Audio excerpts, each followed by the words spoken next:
Dear students, आज हम पढ़ेंगे 9th क्लास के बायोलॉजी चैप्टर 1 से।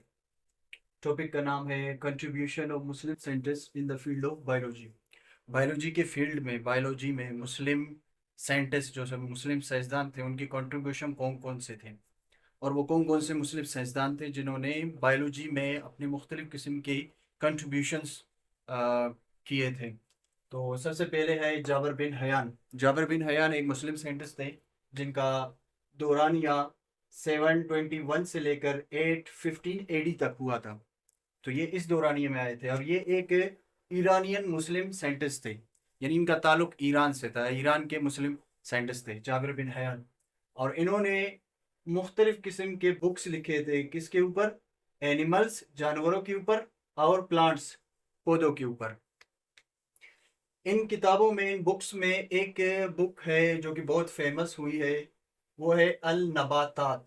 अल नबातात जो कि प्लांट्स के मुतल्लिक है, और एक और किताब है जो कि इसी की तरह मशहूर हुई है, यानी अल नबातात की तरह मशहूर हुई है, जिसको कहते हैं अल हैवान। ठीक है, यानी जाबिर बिन हयान ने एनिमल्स और प्लांट्स के मुतल्लिक दो बुक्स लिखे थे। एक का नाम अल नबातात है जो कि प्लांट्स के मुतल्लिक, और दूसरे बुक का नाम, दूसरे किताब का नाम है अल हैवान जो कि एनिमल्स के मुतल्लिक थी, जो कि बहुत ही फेमस हुई थी। यही दो किताबें जाबिर बिन हयान के। उसके बाद आता है अब्दुल मालिक आसमाई। अब्दुल मालिक आसमाई ये जाबिर बिन हयान की तरह एक मुस्लिम सियासतदान थे, जिनका दौरानिया 740 से लेकर 828 एडी तक का था, यानी ये इस ड्यूरेशन में आए थे। ये एनिमल साइंस के एक एक्सपर्ट माने जाते हैं, यानी कि एनिमल साइंस, यानी ये एनिमल्स के मुतल्लिक ज़्यादा जानते थे।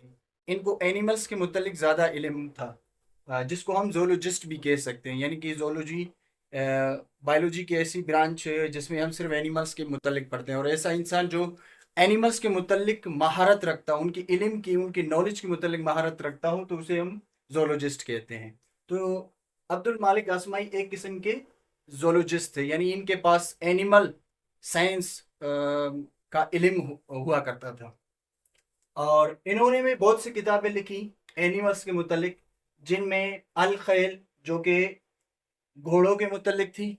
अल खैल अरबी में लफ्ज़ खैल का मतलब है हॉर्स, यानी कि घोड़ा। ठीक है, तो अब्दुल मालिक आसमाई ने अल खैल किताब जो कि घोड़ों के मुतल्लिक थी लिखी थी, और दूसरा अल अबील। अल अबील ये एक किताब है जो उन्होंने लिखी थी केमल्स के मुतल्लिक, यानी ऊँटों के मुतल्लिक लिखी थी। यानी ऊँटों के मुतल्लिक लिखी जाने वाली जो किताब है अब्दुल मालिक आसमाई की, वो अल अबील, और हॉर्सेस यानी कि घोड़ों के मुतल्लिक इन्होंने एक किताब लिखी थी जिसका नाम है अल खैल। उसके अलावा उसके बाद जो थर्ड नंबर पर आता है, तीसरे नंबर पर जो मुस्लिम साइंटिस्ट आता है जिसने इन दोनों के मुकाबले में बहुत सारी कंट्रीब्यूशंस की थी in the field of biology, biology की फील्ड में, वो है बू अली सीना, जिसको इब्ने सीना भी कहते हैं। ओके, ये आए थे 1980 में। 1980 से लेकर 1037 एडी तक का इनका दौरानिया है, और ये great personality of medical science, medical science में इसे एक ग्रेट पर्सनालिटी की नज़र से देखा जाता है। इन्होंने टोटल कितने बुक्स लिखे थे?